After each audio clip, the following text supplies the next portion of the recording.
eu vou falar sentado, fica Sentado? melhor. Tem como abaixar também. É melhor tirar. Não, não é melhor tirar. O cabo é grande, não é? É. Tira o pedestal. Afasta assim. Deixa eu tirar o pedestal.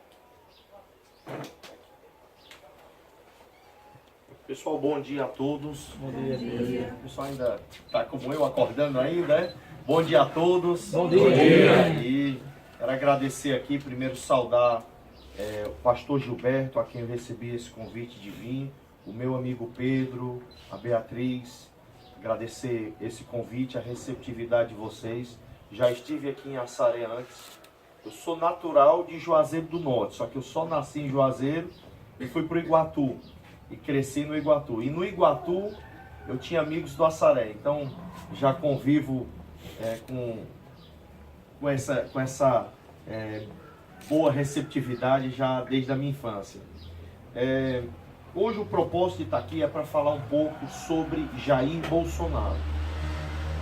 Só que antes eu queria mostrar para vocês, para resumir, para ser bem objetivo, algo que despertou muitos cidadãos de bem, brasileiros, cristãos, trabalhadores. E uma das razões foi isso aqui que eu vou mostrar para vocês. Uma das muitas razões, tá? Esse vídeo aqui, ele é uma convenção de movimentos de esquerda, movimentos estudantis ligados à esquerda, PT, PSOL, PCdoB, Partido Comunista, PCO. E quem está falando é uma deputada federal do PT chamada Érica Cocai, que foi uma das líderes do governo na era PT. E aqui a Érica Cocai, ela deixa muito claro com quem ela está lutando e o objetivo da luta deles, tá? Ela fala aqui do principal tabu e do porquê. Ela vai falar de uma palavra que é o incesto. Acho que aqui nós não temos criança, tem um bebezinho ali, mas todos aqui sabem o que é o incesto? Quem não sabe aqui? Pronto, eu vou em palavras menos agressivas. Incesto é praticamente o pai casar com a filha, ou namorar com a filha namorar com a mãe, o filho namorar com o pai. É praticamente isso. É absurdo? É absurdo, assim, não tem palavra para descrever o que é isso. E eles falam que esse é o principal tabu. É o que eles querem fazer para destruir algo que eles chamam de família patriarcal. Família patriarcal é o pai, a mãe e os filhos, onde tem o pai como cabeça.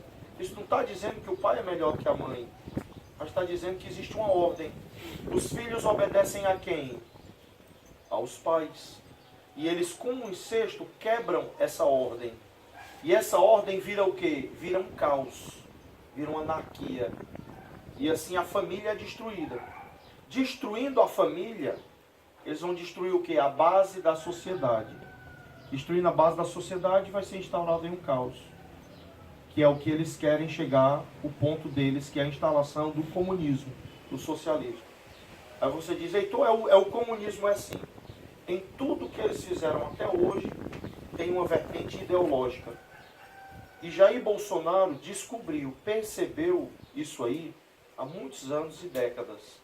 Se você ver os vídeos de Jair Bolsonaro, os primeiros, vocês vão enxergar o porquê da luta dele. E ele sempre fala, nós estamos em uma guerra ideológica. Por quê, meus amigos? Pior do que a corrupção financeira é a corrupção moral e a corrupção ética e a corrupção dos nossos valores. É como vocês veem hoje pessoas matando, entendeu? Matei só porque ele pisou no meu pé.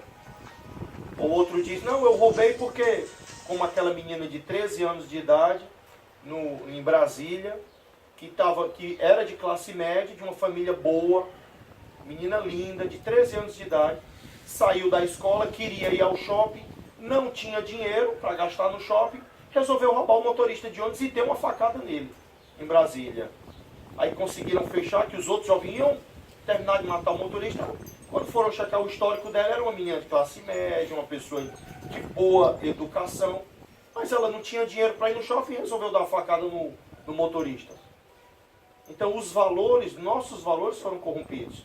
Aqui nós temos alguns policiais, tem um amigo policial militar, tem um meu amigo Júnior aqui policial, tem alguns policiais entre nós, outro policial ali. Você pergunte para eles como é o respeito à polícia hoje. Que a polícia, constitucionalmente, eles detêm uma autoridade. Mas pergunte para eles hoje se são respeitados. Não é valorizados ou reconhecidos, é pelo menos respeitados. Porque na minha época, no Iguatu, a gente estava jogando bola no meio da rua. Quando passava o camburão, eu sou da época ainda que tinha um camburão. Quando passava o camburão, todo mundo pelo menos tinha um respeito. Aos professores, ai de mim, se eu chegasse em casa e tivesse desrespeitado os professores. Perguntem, eu tenho amigos professores que são xingados diariamente em sala de aula. Ou seja, a corrupção moral dos valores, ela está crescendo a cada dia. E tudo isso tem uma ideologia por trás, que é exatamente o comunismo e o socialismo. Eles querem chegar a esse fim. Para isso, eles têm uma rota. Então, Jair Bolsonaro, ele identificou. Então, eu quero mostrar esse vídeo aqui para você. É um vídeo curtinho. Eu esqueci meu projetor. Eu estou, nesse final de semana, viajando 8 cidades. E amanhã eu vou ter que ir a São Paulo, né? Ver Jair Bolsonaro e a cúpula do PSL vai estar organizada amanhã para definirmos como vai ser a campanha nível Brasil. Então eu vou ter que ir a São Paulo, mas a gente vai vinha viajando aí quase 8 cidades. Mas deixa eu mostrar aqui para vocês, Érica Cocai falando. Defender a família patriarcal é defender a sociedade de classe. Porque se destrói a família patriarcal, se destrói a propriedade e se destrói a própria sociedade de classe, remontando a análise de Engels da história, da origem da sociedade, do Estado, da propriedade, da família.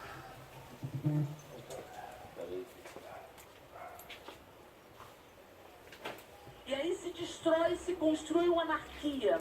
E essa anarquia vai invadir e enfrentar a ordem e os tabus. Por isso será uma sociedade incestuosa. Aí se constrói uma discussão que a partir da família patriarcal, da eliminação da família patriarcal, nós construímos uma sociedade incestuosa. Porque penso eu, que eu demorei para entender isso, penso eu, que há uma discussão de que, como um dos tabus mais universais, o tabu do incesto, se eu construo a anarquia e eu destruo a ordem, eu também vou destruir um dos tabus mais universais da humanidade, que é o tabu do incesto. E vão construindo a concepção de ideologia de gênero para promover o diálogo entre os fundamentalismos que foram articulados em grande medida por Eduardo Cunha. Aí eles continuam aqui. Então aqui vocês veem de forma clara o porquê de muitas questões. Se você analisar os livros de Paulo Freire, quando ele começou, na década de 70, se você ler especificamente a Pedagogia do Oprimido, vai lá entre as páginas 200 a 236, vocês vão ver Paulo Freire, ali ele exaltando o genocídio soviético. Vocês vão ver ele exaltando o regime cubano de Fidel Castro. Vocês vão ver ele, com a forma que ele tipifica Che Guevara, que Che Guevara era um líder amoroso, que cuidava dos seus. Vocês vão ver naquelas mais de 30 páginas, que eu já estou dando aqui, não precisa, como eu que tive que ler o livro todinho para identificar, vão direto nessas páginas. Que é uma conversa muito bonita, e aí ele entra no ponto. Eu geralmente digo, olha, é como nós que somos cristãos sabemos que Satanás, que o inimigo, ele opera da seguinte maneira. Ele não se apresenta como um dragão. Ele chega de mansinho, se apresenta como algo bonito, e por trás tem aquele dragão. É como você querendo cozinhar um sapo, você botar uma água quente, bota uma água quente fervendo e bota um sapo dentro. Ele pum, bate e sai. Agora você bota uma água morna, quentinha, natural, bota o sapo dentro, ele vai estar lá dentro, e bota em banho-maria. Daqui a pouco ele foi cozinhado e não percebeu. E é assim que eles estão tratando a sociedade brasileira. Desde a década de 70, com os livros de Paulo Freire, quando os militares trouxeram todo aquele pessoal de volta. Porque é o seguinte, o regime militar, ele foi para barrar uma frente comunista que queria dominar o Brasil. E eles estavam avançando. Os comunistas estavam avançando. E isso a gente tem muitos relatos deles indo à China, de Getúlio Vargas. Mas eu não vou adentrar nesse ponto da história. Eu vou chegar um pouco mais para frente. E na década de 70, as feministas com o aborto, com os hippies, quiseram destruir, e sem conseguir. Chegando mais para frente, na década de 90, em 1994, a ONU criou uns congressos anuais que eles têm. Em 1994, eles criaram um congresso no Egito. E o tema era o controle populacional. É um nome muito bonito, controle populacional. Mas, em resumo, era o aborto. Era isso que eles queriam aprovar. E a ONU, quem é aqui da minha época sabe, aqui no Brasil nós tivemos um desses congressos, que foi a ECO 92. Foi sobre ecologia. Quem que lembra aqui? Acho que a maioria aqui são alguns poucos de nós que vão lembrar aqui da ECO 92. E a professora vai lembrar que depois da ECO, depois desses congressos, o que é que acontece? Muitos jornais, documentos, trabalhos de casa, tarefa de casa, ensinos, eles são direcionados àquele tema. Então esses congressos da ONU têm uma influência muito grande, tem um desenvolvimento, um debate muito grande depois. Em 94 eles trouxeram o tema para o Egito de controle populacional, que era o aborto. E eles queriam porque queriam legalizar o aborto. E eles arquitetaram de muitas comissões dos países de ONGs ligadas a entidades feministas e abortistas americanas. E os americanos são os que mais têm influência desses congressos da ONU. Em 94, o Papa João Paulo identificou e ele pessoalmente ligou para todos os líderes mundiais e convocou todos os católicos do mundo a irem ao Egito para barrar o aborto. E ele foi um grande articulador dessa vitória. Que o aborto não fosse, não era legalizado, não fosse aprovado naquele congresso ou recomendado, porque assim ele seria de uma influência muito grande nas nações.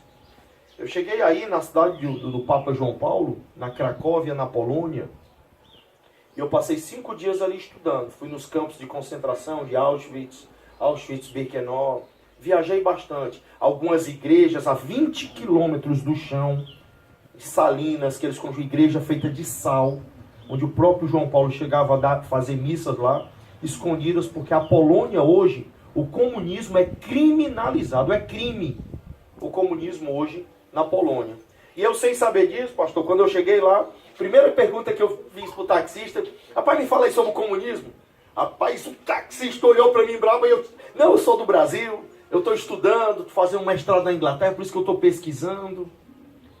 E aí ele foi se abrindo mais e falando como se fosse, descrevendo como se fosse um câncer. Então hoje na Polônia o comunismo é um crime, é criminalizado. E não é que eles não aceitam refugiados, mas da forma que querem entrar e mudando a cultura, a Polônia não aceita. Porque eles preservam lá seus valores cristãos, que é um dos pilares da nossa sociedade hoje. A sociedade oriental, ela tem três pilares, que é os ensinamentos judaicos cristãos, mesmo você não sendo cristão, o calendário que você vive está sobre esse ensinamento judaico-cristão. Os ensinamentos não matar, não roubar, não é que são mandamentos, já está enraizado na nossa Constituição. Então a influência judaico-cristã é muito grande. A filosofia grega e o direito romano são os 3 pilares da nossa sociedade hoje. E eles sabem disso. E é por isso que eles vão destruir esses pilares para dar uma abertura a uma ideologia. Só para concluir a Polônia, Papa João Paulo lá é querido, não é porque ele foi um papa e muito bom, mas é pela luta dele contra o comunismo. Se você perguntar a qualquer polonês sobre Johannes, que é o nome dele lá, João Paulo, vocês vão ver como ele é querido por essa luta contra o comunismo. Ele chegava a mandar dinheiro, chegava a mandar, ajudava armamento para os poloneses lutarem contra. E hoje é criminalizado na Polônia. E eu, nas minhas viagens, comecei a enxergar isso lá fora, no leste europeu, na Europa, a influência deles aos poucos chegando.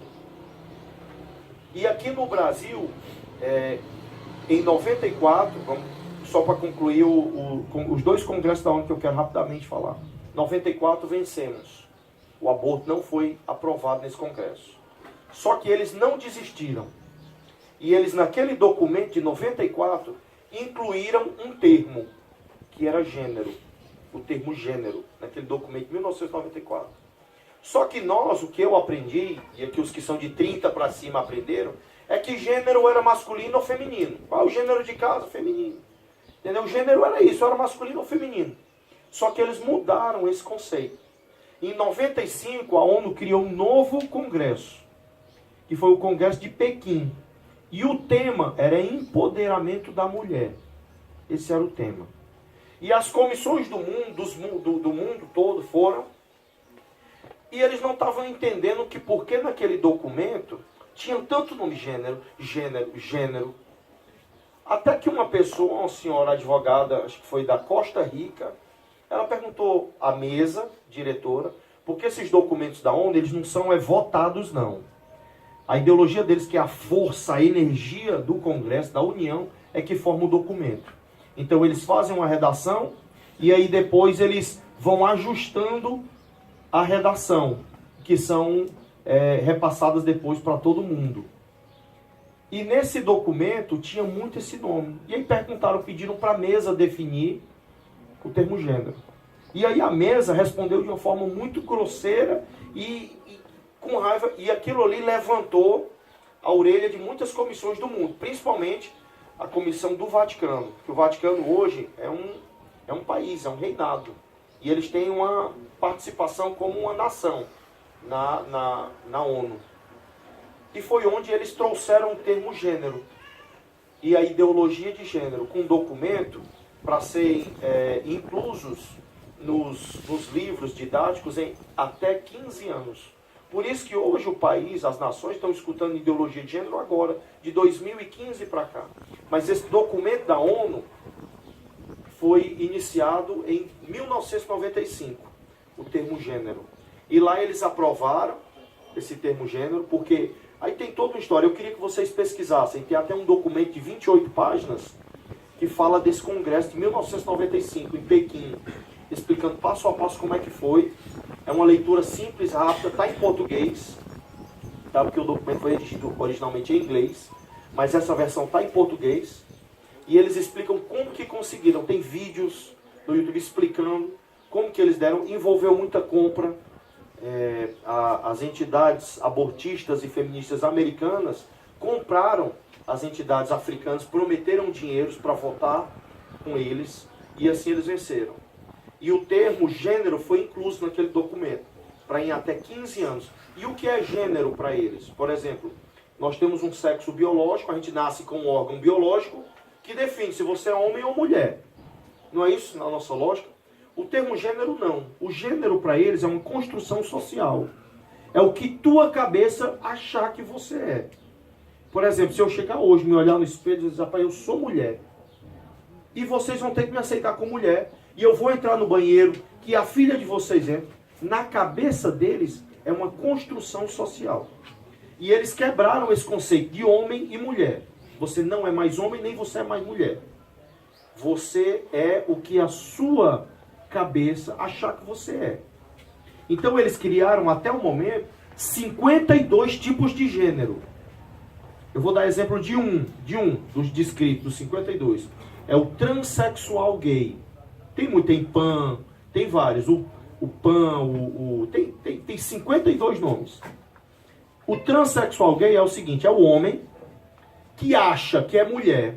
Então o cara se olha no espelho e diz, eu não sou homem. Então tá aqui o cara com sexo, com um órgão biológico de homem, mas ele se olha no espelho e diz, eu sou mulher, mas ele gosta de mulher. Então esse cara é um transexual gay. Vocês entenderam? É um cara que é homem, mas acha na cabeça que é mulher, mas gosta de mulher. Então ele acha, por achar que é mulher na cabeça, é um gay, e por gostar de mulher, é um transexual gay. Então, assim, é uma das questões deles. São 52 desses tipos de gênero que hoje eles querem implantar na sociedade. E a Érica Cocai, como vocês viram, essa deputada do PT, eles vêm trabalhando nisso de forma sutil. Em 2010, eles trouxeram esse tema para a Comissão dos Direitos Humanos. Direitos humanos hoje não é para humanos direitos. O entendimento hoje de direitos humanos foi totalmente desvirtuado. Eles não sabem o que é direito fundamental, eles não sabem o porquê dos direitos humanos e eles não sabem o verdadeiro significado dos direitos humanos. Eles entendem direitos humanos hoje de uma maneira totalmente desvirtuada do seu propósito inicial, porque direitos humanos é para humanos direitos. Direito à educação, direito à saúde, direito à vida. É um outro entendimento, mas eles entenderam hoje como qualquer outra coisa. Mas não defendeu o cidadão de bem, o direito humano, o humano direito. E a Comissão de Direitos Humanos trouxe esse tema de ideologia de gênero. E eles ali já tinham trabalhado em livros, e eles já tinham investido milhões em pesquisas. Eu até acompanhei o Jair Bolsonaro em uma dessas comissões. E a pessoa que fez um desses estudos, tem esses vídeos aqui para provar. A pessoa diz assim, nós estudamos até a que ponto o beijo gay deveria, até que ponto a língua deveria entrar na boca da pessoa. Isso em livros didáticos infantis. Se o cara é maior de idade e quer ser o que ele seja, eu não vou meter na vida da pessoa. Nós defendemos a liberdade. Agora, você mexer com criança, aí já não é mais covardia, não. Aí já é o cúmulo do desespero humano. É você querer influenciar uma criança. A criança hoje, eu ando muito com o médico psiquiatra, o Dr. Cláudio Costa, e ele me explicou bastante a questão frontal lobe, que era em inglês, né, dos lados e tal, e ele me explica o desenvolvimento.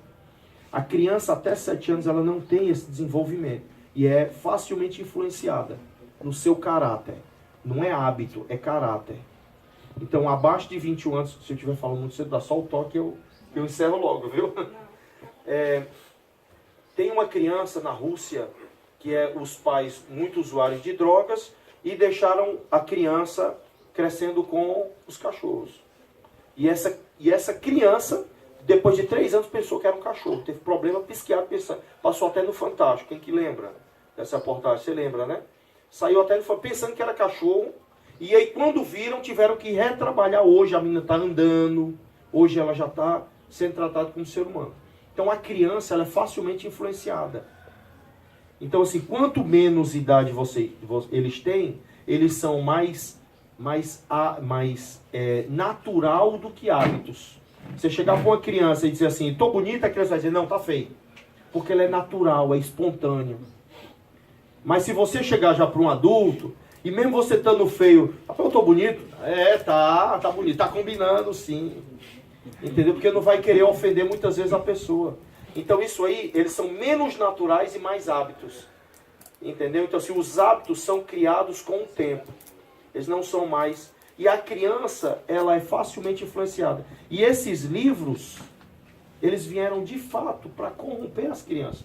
Para corromper, para desvirtuar de um entendimento dos pais. E tem um artigo da Convenção Americana de Direitos Humanos, diz que é direito dos pais a repassar um ensino religioso e moral de acordo com a sua convicção. O artigo 12 da Convenção Americana de Direitos Humanos.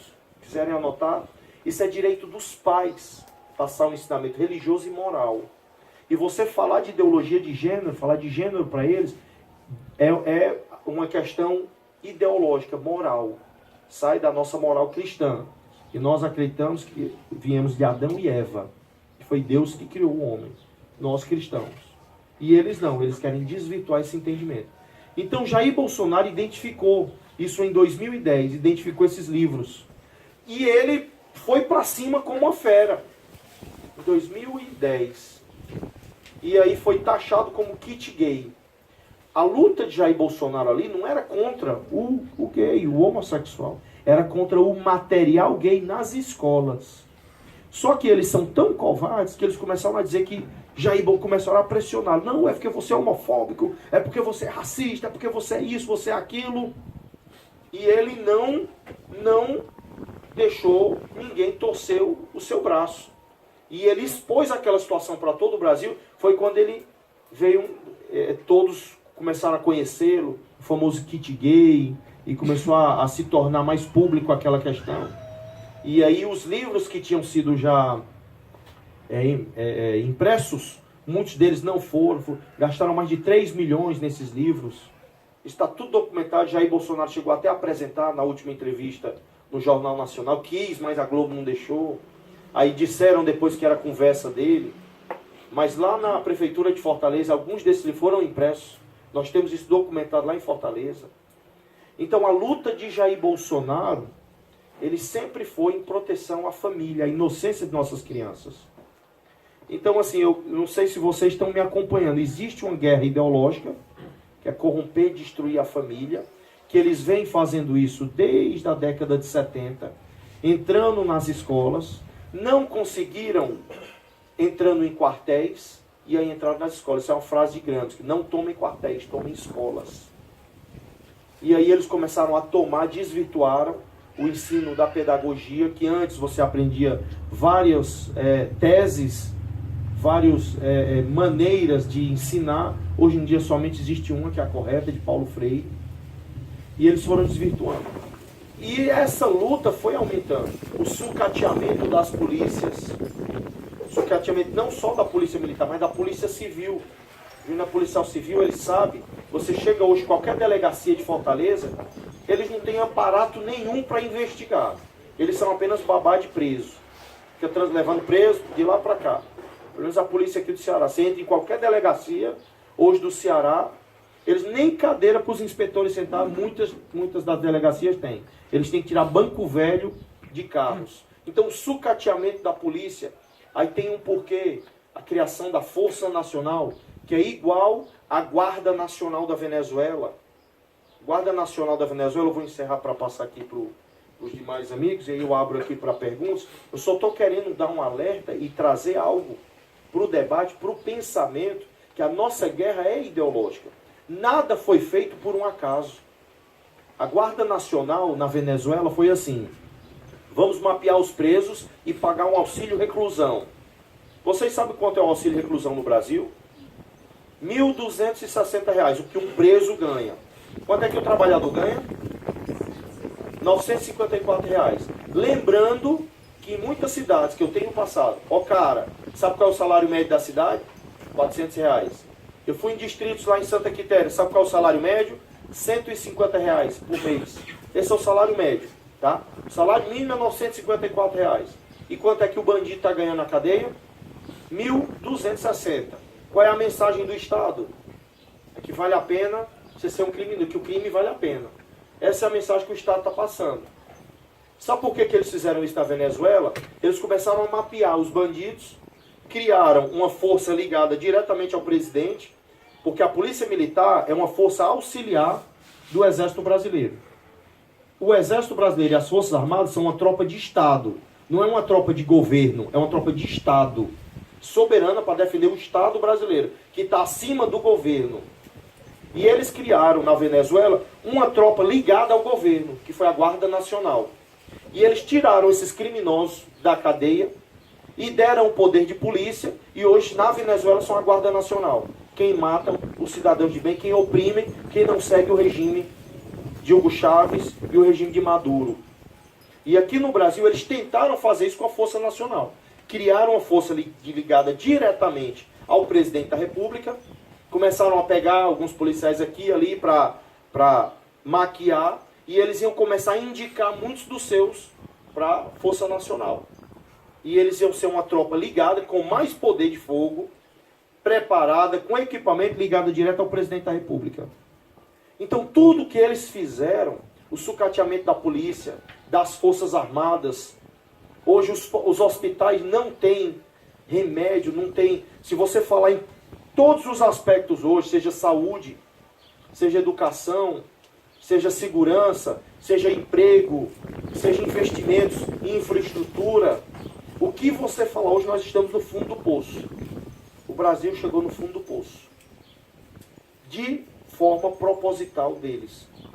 Para deixar o povo nas mãos deles. E por trás tem uma ideologia.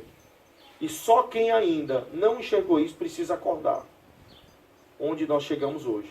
Então Jair Bolsonaro veio nessa luta e até hoje vem sido taxado de agressivo, de agressor, mas o cara é cuspido, o cara é esfaqueado, jogam coisa nele. Quem aqui viu Jair Bolsonaro refutando aquilo? E eu digo uma coisa, o Jair Bolsonaro é penta-atleta, viu? Formado em educação física, não somente capitão de artilharia, mas é formado em educação física e ele era penta-atleta. Vocês conhecem o triatleta, né? Bicicleta, nadar e correr. Jair Bolsonaro era penta-atleta. Um preparo físico assim fenomenal. E era um cara que se fosse para revidar, quase 2 metros de altura, se fosse um cara para revidar ali, mesmo na sua idade, eu garanto que era um cara bom de porrada, como diz o outro, entendeu? Mas vocês nunca viram ele tratando de forma agressiva assim com uma pessoa, mas em defesa daquilo que ele acredita. Tá? Dos valores da família, dos valores cristãos. Nós cristãos somos maioria, seja católico ou evangélico. Mas nós somos hoje os mais desrespeitados na sociedade. Mesmo tendo mais de 90% da população. Mas hoje os cristãos, seja católicos ou evangélicos, hoje são oprimidos por uma minoria. Então, meus amigos, eu quis apenas passar um panorama para mostrar para vocês com que nós lutamos hoje, que é contra uma ideologia, e o porquê da defesa ferrenha e forte de Jair Bolsonaro, que é hoje contra essa ideologia. Não é contra carne e sangue, é uma guerra de fato espiritual, uma guerra ideológica. E ele segue firme nessa missão. E Jair Bolsonaro hoje não representa só uma pessoa. Jair Bolsonaro hoje representa uma ideologia. Quando você anda com a camisa daquela, Bolsonaro, não é que você é o Jair Bolsonaro, mas você está dizendo que defende a família, você está dizendo que você defende a polícia, você está dizendo que você defende o trabalhador, a fé cristã, que você é contra o aborto, que você é contra a ideologia de gênero. Então hoje, quando nós andamos com esse nome estampado, Bolsonaro, você está dizendo que você é em defesa de tudo isso. Hoje Jair Bolsonaro representa uma ideologia. Não estou pedindo um voto, nem Jair Bolsonaro, mas vocês vão nos ver inspirando guerreiros e motivando guerreiros. Esse nosso trabalho de formiguinha não tem dinheiro de partido. Eu não estou aqui com dinheiro de partido. Eu sou presidente estadual do partido Bolsonaro. Eu não estou aqui com dinheiro de partido, não. O partido de Bolsonaro no Ceará não recebeu R$1. É tudo dinheiro pessoal. E rachado. Os meninos dizendo, é rachado, cada um racha. A gente vai para R$100 de gasolina, a gente racha. É dessa forma que nós fazemos o nosso trabalho e que o trabalho de Jair Bolsonaro tem sido feito em todo o Brasil. De voluntários. E uma formiguinha carrega 100 vezes o seu peso. 100 vezes uma formiga carrega. E é isso que nós inspiramos hoje. Esse trabalho de formiguinha. Pessoas que carreguem 100 vezes mais essa responsabilidade. E não é só de eleger uma pessoa ou eleger deputados, mas é de lutar por suas famílias, por suas instituições, pela educação, pela saúde. Lutem, porque o Brasil chegou no fundo do poço. E esse ano, se nós não definirmos isso, a gente corre um sério risco de virar uma Venezuela. Então enxerguem a tamanha responsabilidade. Talvez eu não sei Assaré, é a segunda vez que eu venho aqui, mas em Fortaleza hoje, cidadão de bem é refém. Hoje a gente não pode sair. Eu tenho medo da minha mulher sair de fora de casa. Eu tenho medo dos meus filhos. Só por hoje levar esse nome Jair Bolsonaro, eu sou ameaçado. Então sempre que está andando com amigos policiais, porque somos diariamente ameaçados. Antes de ontem, um amigo nosso, alguns que conhecem o André Fernandes, teve seu carro depedrado, todinho, quebraram. Todas as noites, eu recebo ameaças de madrugada. Todas as noites. Um dia eu estava com um amigo, que é o delegado Cavalcante, a gente estava no Rio de Janeiro, e o telefone começou a tocar 3 da manhã. Ele acorda, eu digo, olha, delegado, eu vou atender só para você ver. Mostrei. Era gente me ameaçando. Onde eu moro, no Cocó, hoje, eu tive que sair do meu apartamento, que teoricamente é um bairro bom de Fortaleza. Eu tive que sair de lá e hoje eu não falo onde eu moro. Não falo para ninguém onde eu moro. Não posto foto dos meus filhos. E não, eu sou apenas um exemplo. Hoje, todos esses que estão lutando em defesa do Brasil, da fé cristã, da polícia, e estão em defesa do que nós acreditamos, estão dessa maneira. Todos, sem exceção. Então, meus amigos, vejam a importância de salvarmos o Brasil. Se inspirem, não é lutar por um deputado, não é lutar por um presidente, mas é uma missão que Deus nos deu. E eu acredito que o momento que nós estamos é exatamente o momento quando Deus convocou Gideão para lutar contra o exército de amalequitas de 135 mil. E Gideão juntou a tropa dele. Sabe quantos Gideão juntou? 32 mil. 32 mil. Policial aqui. 32 mil para lutar contra 135 mil. É justa a luta? Não é. Mas sabe o que é que Deus disse para Gideão? É muito. É muito. Primeira coisa que ele disse. Quem for tímido e medroso, vaza. Corta. Sabe quantos foram cortados? Só da primeira leva? 22 mil. Sobraram 10 mil. Guerreiros. Só que ainda não era suficiente. Deus disse assim, vai lá embaixo. Bota eles para beber água ali, para ver como é que eles bebem água. Esses guerreiros. Esses selvas aí. Sertão, selva. Os infantaria. E bota eles para beber água ali para me ver. E eles foram beber água. E numa guerra, eles estavam armados com suas espadas. Tinha uns que estavam bebendo água totalmente sem vigiar. E outros não, com espada na mão aqui bebendo água. Sabe quantos foram cortados na segunda leva? Sobraram apenas 300. E foram com esses 300 que eles venceram um exército de 135 mil. Mas qual era a força deles? Era Deus. E hoje a nossa força, eu não sou rico, eu não sou político de voto, eu não sou bonito, não sou forte. O pessoal que anda comigo, mesma coisa. Hoje nós somos uma equipe pequena. Nós temos hoje um partido sem dinheiro, sem tempo de TV. Todo mundo deitou, mas eles têm 10 minutos de TV. Nós temos 9 segundos. É isso que nós temos. Mas é o suficiente para Deus fazer a sua obra. Nós não temos lá os políticos lá em Fortaleza, eles levam ônibus de militantes, pagos para segurar a bandeira, quando anda um deputado. Aí anda assim, 4 ônibus juntos, gente paga, com bandeira e distribui com bateria. E nós não temos isso para andar. A gente anda só com voluntários. Só com voluntários. É o voluntariado. A gente anda. E é dessa forma que hoje nós estamos em primeiro lugar nas pesquisas. E é dessa forma. E eles deram uma facada em Jair Bolsonaro, mesmo no nome Brasil. Ele estava vestido uma camisa. O meu partido é Brasil. E a facada foi bem no nome Brasil. Uma faca de 20 centímetros entrou 12 centímetros. Aí alguns dizem, mas o sangue não saiu, porque existem 2 tipos de perfuração. Não vou entrar aqui em biologia. A bala, a munição, quando entra, ela entra rasgando tudo. Ela faz o furinho, mas presta atenção quando sai. Pá, sai arrancando tudo. Aquela é onde jorra o sangue. A faca, ela entra, faz o corte lá dentro, e quando ela sai, ela fecha aqui, ó. E tudo isso tem um nome científico para isso. Jair Bolsonaro perdeu de 40% a 50% do seu sangue. Pressão 10/3. Um choque. Ele chegou praticamente morto no hospital ontem. Praticamente morto ele chegou. E está lá. está em pé, está em quadro estável com sua família. Vejo uns vídeos da mulher dele. E ele mesmo diz, eu nunca fiz mal a ninguém. Porque existem dois tipos, agora eu vou encerrar, viu, pastor? Existem dois tipos de políticos. Dois tipos.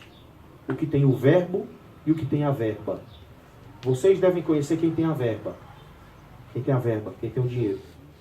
E quem tem o verbo são poucos. O verbo é isso aqui, é a palavra.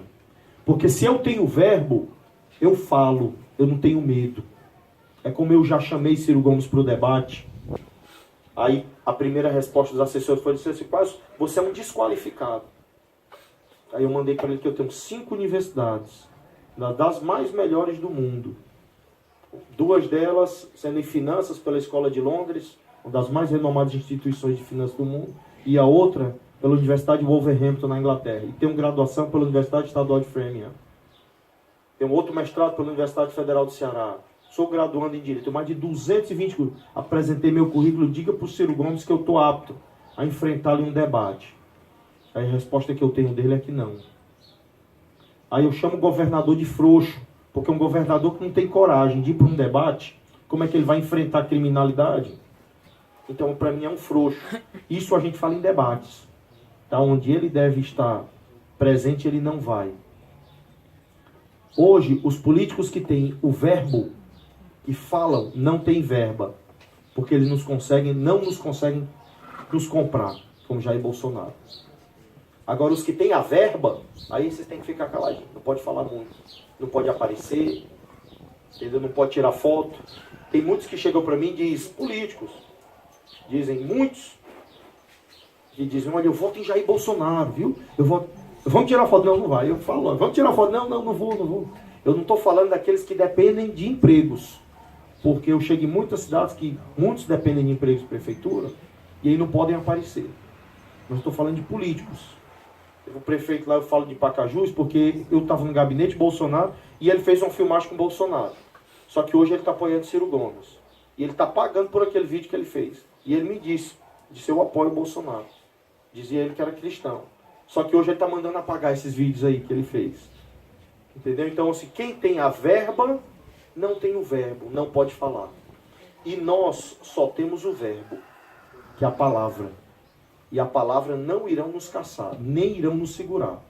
E é esse apoio que a gente precisa hoje de vocês. É um trabalho de formiguinha, que conheçam com quem nós estamos lutando, que não é à toa que estão matando desde Celso Daniel até tentando dar facada em Jair Bolsonaro. O cara é desempregado, viajando vários estados. O cara é desempregado, teve logo 4 advogados em questão de 1 hora. Então, assim, existe algo por trás. O nosso inimigo é muito maior que alguém que quer destruir a família, que quer destruir a nossa nação, que quer destruir a nossa fé. Lutem contra isso. Conheçam quem é Jair Bolsonaro. É uma pessoa que é casado com a cearense. A família dela é daqui de Crateús. O sogro dele é o Paulo Negão. Não tem nenhum aqui da cor do sogro dele. Nenhum aqui, que o cara é negão mesmo. É o Paulo Negão mesmo, que é negão. Então não é um cara racista. Não é um cara que tem preconceito com mulheres. Pelo contrário, defende as mulheres. É o único que tem leis severas contra estupradores. Entendeu? É um cara que está aí defendendo a família, que é patriota e que é uma pessoa que eu conheço pessoalmente, que é uma pessoa boa, que é uma pessoa que ama essa nação e a Deus acima de tudo. Então hoje, meus amigos, nós temos essa missão e iremos levar até o fim, porque foi uma missão dada por Deus. Muito obrigado a todos. Me desculpem em falar um pouquinho a mais. Passo aqui a palavra aqui para o Pedro passar para os nossos demais palestrantes aqui. E eu estou à disposição para responder qualquer pergunta. Eu tinha planejado ligar para o Jair Bolsonaro hoje, mas infelizmente a gente não tem como, devido à sua questão de saúde. Mas hoje eu geralmente, quando vou nas cidades, eu ligo, boto ele para falar pelo menos 2 minutinhos com a população, responder perguntas, como a gente faz nas outras cidades, mas devido ao ocorrido, ele estava vindo para o Ceará. Semana que vem ele estava em Caruaru e Recife, e aí ele viria para o Ceará. E a minha intenção era levar ele em Sobral, passar por Crateús, levando ele até Juazeiro do Norte. A gente já tinha isso já programado. tá? Mas infelizmente ele vai ter que passar agora 60 dias de repouso, mas nós iremos fazer a campanha dele, agora que nós vamos intensificar mesmo e agora que nós vamos lutar até o fim. Muito obrigado e bom dia a todos.